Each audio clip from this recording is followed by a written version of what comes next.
Surnaturel, surnaturel, surnaturel.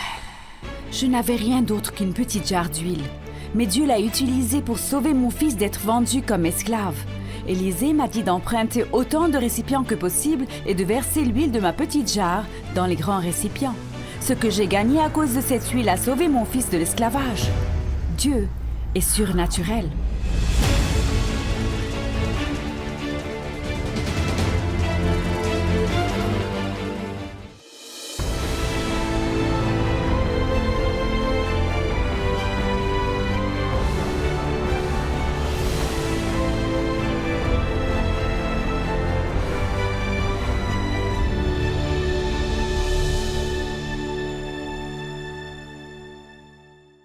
Dans les années 70, il y avait une discussion ou un débat vraiment entre les dirigeants évangéliques.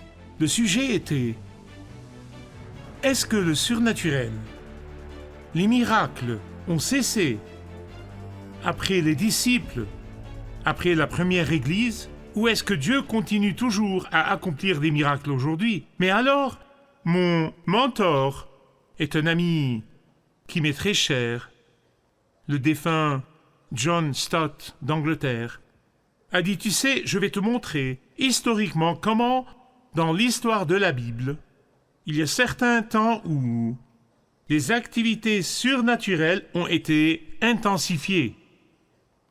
Et il a commencé à parler de l'histoire de la Bible. Il a dit qu'il y avait une intensité ou une intensification de l'œuvre surnaturelle dans les jours de l'Exode, comme le peuple de Dieu sortait de l'Égypte. C'était très clair. Et ensuite, il a continué à parler de pourquoi c'était ainsi durant le temps des prophètes Élie et Élisée. Il y avait une intensification de l'œuvre surnaturelle qui devenait visible dans le monde. Et ensuite, le temps de l'exil avec Daniel, Shadrach, Meshach et Abednego. Et ensuite, il a fait une déclaration. Il y a toutes ces années que je considère comme prophétiques. Il a dit: le moment viendra, peut-être quand nous, dans la chrétienté, en parlant de l'Ouest, nous ferons face à une obscurité spirituelle où nous pouvons nous attendre de nouveau à ce que l'œuvre du surnaturel soit visible. Ceci est très prophétique parce que nous entrons dans les temps des ténèbres.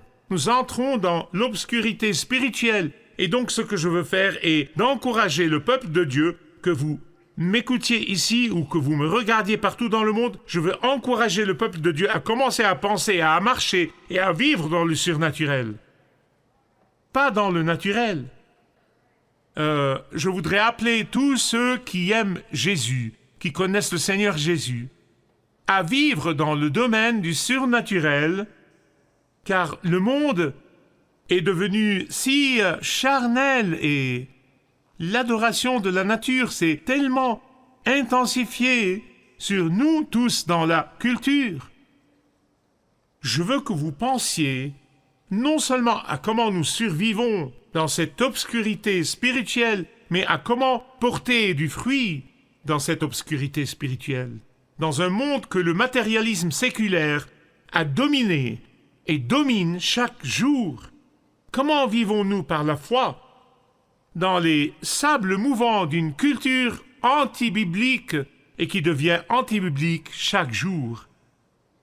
Maintenant, bien-aimés, ceci s'est tellement détérioré que même certains croyants ne savent pas ce que c'est que de vivre par la foi dans un monde profondément matérialiste. Une partie de mon témoignage, et plusieurs d'entre vous savent cela, est que Dieu a commencé dans ma vie, et je témoigne de la gloire de Jésus, parce qu'il m'a fait passer par un entraînement dans le surnaturel pour que je vive par la foi dans un monde sans foi, pour que je marche dans le surnaturel dans ce monde qui devient extrêmement matérialiste, pour que je nage contre le courant de la culture. Et ça a commencé en Égypte à la fin des années 60, quand Dieu m'a surnaturellement sauvé d'une mort certaine. C'était le commencement. Je vous le dis, c'était un grand saut dans la foi. Je vous le dis, c'était quelque chose de si drastique que je regarde en arrière, même aujourd'hui. Mais alors, c'était un autre processus de plus petits pas, de plus petites preuves, de plus petites instructions. C'est une chose de faire l'expérience d'un saut dans la foi une fois et ensuite de revenir et de vivre dans le naturel, et c'est une autre de marcher tous les jours dans le surnaturel. Ce jour-là, Dieu a fait de moi la personne que je suis. Dieu a façonné ma prédication.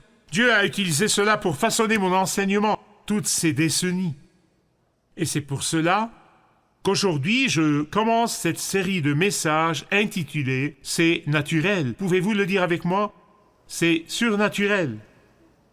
Les événements dans la période dont je parlerai maintenant dans les prochains 6 messages, c'était une période dans l'Ancien Testament où le paganisme et l'adoration charnelle des dieux de la chair et des dieux de la nature a pris le contrôle du peuple de Dieu. Oh, ils adoraient Yahweh le samedi, mais le reste de la semaine, ils se prosternaient devant Baal et Astarté et Astrée et tous les dieux de la nature. Élie, le prophète, au milieu de cette obscurité, dans une période avant celle dont je parlerai, a défié les prophètes de Baal et les adorateurs de la nature, du méchant roi Achab et de la méchante reine Jézabel, et il les a défiés sur le mont Carmel. Et là, Dieu a accompli l'acte surnaturel devant leurs propres yeux. Mais dès que l'acte de Dieu n'est devenu qu'un souvenir, un souvenir flou dans leurs pensées, ils sont revenus à l'adoration de la nature et au compromis. À ce moment dans l'histoire, Dieu a élevé le prophète Élisée pour enseigner au reste ses croyants fidèles dans tout Israël, parce que pas tout Israël était fidèle, juste le restant fidèle et surnaturel. Donc je voudrais que vous ouvriez avec moi, s'il vous plaît, à 2 Rois chapitre 4, versets 1 à 7. Maintenant, comme je l'ai dit, c'est le premier de 6 enseignements sur le surnaturel. Et ici, vous trouverez une femme, une veuve. Les veuves, dans les temps bibliques, étaient au bas de l'échelle sur tous les fronts. Financièrement, elles étaient au bas. Socialement, elles étaient au bas tout court. Et cette veuve avait moins que rien. Déclarer faillite serait quelque chose de merveilleux pour elle, mais elle ne pouvait pas le faire. Il n'avait pas de loi de faillite en ce temps. Au moins, une cour l'aurait protégée de ses créanciers. Mais ceci était pire que la faillite. Certains d'entre vous ont vu le chemin de la faillite ou ont déclaré faillite. Ceci aurait été merveilleux pour cette femme. Cette femme faisait face à la honte et la dégradation et l'esclavage. Cette femme n'avait rien à espérer excepté la servitude pour elle et ses fils. Et alors, elle s'est rappelé les promesses de Dieu. Elle s'est rappelé les promesses de Dieu. Quelles sont ces promesses? Eh bien, l'une d'elles est quand le Saint-Esprit a inspiré le roi David à écrire ce qui suit. « J'ai été jeune, j'ai vieilli et je n'ai pas. » Pouvez-vous répéter « je n'ai pas » ? Vu le juste être abandonné, ni ses descendants mendier leur pain. Ici, nous voyons cette chère dame au plus bas de la dégradation. Mais elle a fait 3 choses. Et si vous écrivez, écrivez ceci. Elle a fait 3 choses. Je prie Dieu que ces choses vous viendront à l'esprit et à la mémoire tout le temps. Tout d'abord, elle a rempli les conditions de la promesse de Dieu. Et deuxièmement, elle manifeste la confiance en la provision de Dieu. Troisièmement, elle maximise sa capacité à recevoir la bénédiction de Dieu. Regardons cela très rapidement, ils ne prendront pas beaucoup de temps du tout. Donc restez avec moi, suivez-moi. Tout d'abord, elle a rempli les conditions pour recevoir les promesses surnaturelles de Dieu. Regardez le verset 1, 2 Rois chapitre 4. Elle a dit à Élisée, que son mari, qui est mort, qui est la tête de la maison, dans le contexte culturel de l'Ancien Testament, il est la tête de la maison. La tête de la maison a été fidèle envers Dieu. Son mari a dirigé sa famille dans le service et l'obéissance à Dieu. Son mari qui est mort a passé sa vie à plaire au Seigneur. Cette femme pieuse n'a pas mis sa foi en ses bonnes œuvres. Elle n'a même pas basé sa foi sur la fidélité de son mari, mais elle a placé sa foi uniquement en le Dieu qui garde ses promesses. Elle a mis sa foi en le Dieu qui n'a de dette envers personne. Elle a cru en le Dieu qui non seulement remplira ses besoins et les besoins de tous ses enfants fidèles, mais il pourvoit aux besoins des enfants de ses enfants. Puis-je avoir un amen? Et donc, elle remplit la condition. Elle remplit la condition des promesses de Dieu. Deuxièmement, elle manifeste la confiance en la provision de Dieu. Regardez les versets 2, 3, 4 et 5. Le prophète Élisée lui pose la question. Qu'as-tu chez toi? Qu'as-tu chez toi? Au début, elle a dit rien du tout. C'est ce que montre la langue originale. Au début, elle a dit rien et ensuite, elle s'est en quelque sorte arrêtée et a dit, eh bien, une goutte d'huile dans une jarre. Mais ce n'est rien, n'est-ce pas? Je veux dire, ça ne veut rien dire comparé à son besoin désespéré et nous devons tous être d'accord avec elle. Mais elle a voulu même offrir ce qu'elle a pensé ne rien être pour Dieu. Bien-aimés, nous devons comprendre que Dieu commence toujours avec ce que nous avons. Dieu commence toujours avec ce que nous avons. Donc il lui a dit, qu'est-ce que tu as chez toi? Parce que c'est là que Dieu veut commencer. Pourquoi? Parce que Dieu bénit la fidélité. Dieu veut donner beaucoup, et je ne parle pas juste de choses matérielles, je parle de tout, aux fidèles. Dieu veut envoyer la provision abondante aux fidèles. Dieu cherche des vaisseaux. Dieu cherche des canons, pas des cul-de-sac. Dieu veut bénir celui qui donne avec joie. Et donc Élisée lui a dit, « Qu'est-ce que tu as chez toi? Une goutte d'huile au fond d'une jarre. Si vous la prenez pour regarder, vous ne la verrez probablement pas. C'est juste une goutte d'huile. » Élisée se disait probablement, je sais, n'allez pas chercher cela dans la Bible, ce n'est pas là. Très bien, nous avons une usine d'huile entre nos mains. Nous avons une usine d'huile avec Dieu là-dedans. Pourquoi? Parce que quand Dieu est dans quelque chose, vous voyez peut-être le peu, il voit le résultat. Cette veuve aurait pu penser, eh bien, c'est vraiment embarrassant de lui parler de la goutte d'huile dans la jarre. Je ne devrais rien dire, car ce n'est rien comparé à ce dont elle a besoin. Oh, c'était insignifiant concernant son désespoir. Mais elle a offert le peu qu'elle a, et c'était un grand pas dans la foi, en regardant le surnaturel. Elle remplit la condition des promesses de Dieu, elle manifeste la confiance en la provision de Dieu, et troisièmement, elle a maximisé sa capacité de recevoir de Dieu. Bien-aimé, cette veuve, dans l'obéissance à la parole de Dieu, à travers le prophète Élisée, est allée et a emprunté toutes les jarres qu'elle pouvait emprunter de tous ses voisins. Toutes les jarres qu'elle pouvait emprunter.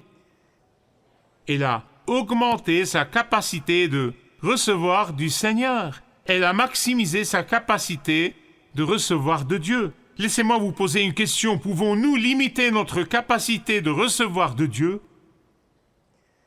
Ma réponse est oui. Pouvons-nous minimiser notre vision tellement que nous limitons ce que Dieu veut faire en nous Et à travers nous, oui, pouvons-nous limiter le désir de Dieu de vous utiliser à vous, et vous, et vous, et vous, et vous, et vous? Oui. Quelqu'un a dit que quand nous irons au ciel, nous verrons tellement de bénédictions qui n'ont pas été prises par le peuple de Dieu. Bien-aimés, ce n'est pas par accident que l'huile, dans l'Ancien Testament, est un symbole du Saint-Esprit. Ce n'est pas par accident que la femme avait une goutte d'huile dans la jarre d'huile. L'huile n'était pas juste utilisée pour la cuisine, mais elle était utilisée aussi pour l'onction des prophètes, des prêtres et des rois. L'huile était un symbole des bénédictions de Dieu, de la puissance de Dieu et de l'onction de Dieu. Dans le Nouveau Testament, l'apôtre Paul a dit dans 2 Corinthiens chapitre 1, 21 et 22, c'était l'onction du Saint-Esprit qui lui a donné l'autorité. Le Seigneur Jésus a dit aux disciples dans Luc 24, 49, il a dit « Attendez l'onction du Saint-Esprit ». Même le Fils de Dieu divin, notre Seigneur Jésus-Christ lui-même, n'a pas commencé son ministère sur terre avant que le Saint-Esprit ne lui donne l'onction au début de son ministère public. Cette onction du Saint-Esprit dépend d'être remplie du Saint-Esprit. Écoutez, c'est le désir de mon cœur, c'est le désir de mon cœur. Bien-aimés, vous ne pouvez pas recevoir l'onction du Saint-Esprit quand vous attristez constamment le Saint-Esprit, quand vous étouffez constamment le Saint-Esprit.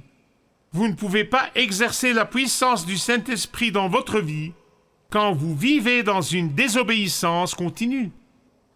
Vous ne pouvez pas faire l'expérience de la bénédiction énorme du Saint-Esprit avant de vous soumettre au Saint-Esprit.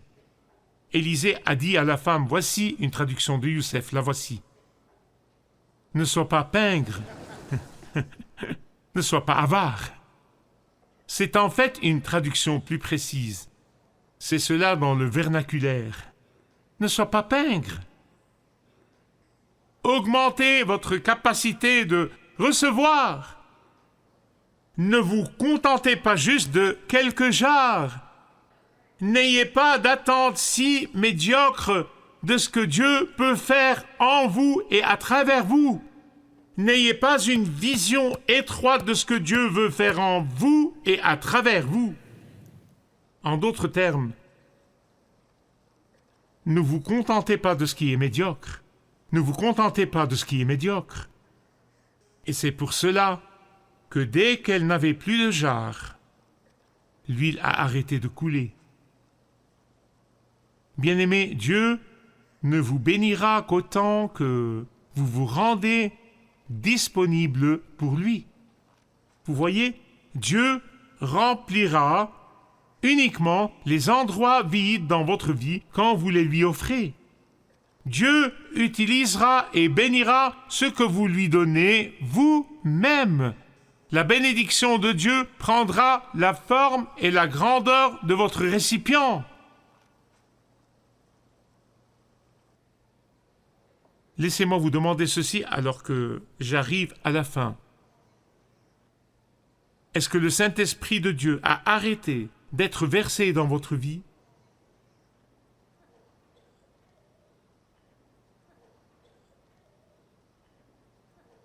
Est-ce que le Saint-Esprit de Dieu a été arrêté d'être versé dans votre vie? Avez-vous arrêté de lui offrir des endroits vides pour qu'il puisse les remplir? Pensez à cela. Pensez à cela. Elle avait une goutte d'huile dans la jarre. Et pourtant, Élisée lui a dit d'aller emprunter des récipients et des vases énormes de ses voisins. Je sais ceci et je le sais et vous le savez. Du point de vue du monde, dans le monde naturel, cela n'est pas logique. Du point de vue naturel, le surnaturel n'est jamais logique. Ah, mais du point de vue de Dieu, c'est logique pour Dieu. c'est vrai, ça lui donne la gloire.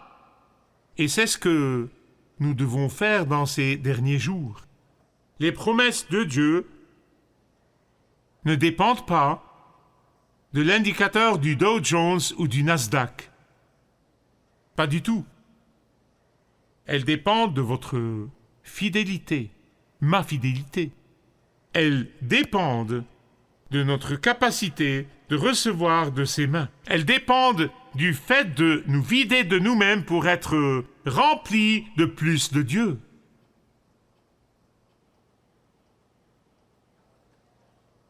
Le général William Booth, le fondateur de l'armée du salut, avait près de 80 ans en ce temps.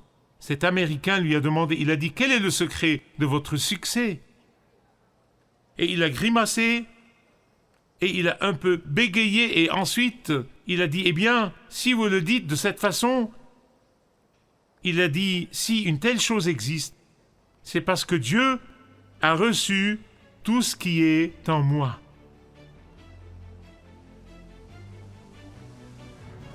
Dieu a reçu tout ce qui est en moi. Pouvez-vous dire cela? Puis-je dire cela? Je prie Dieu que nous le puissions aujourd'hui.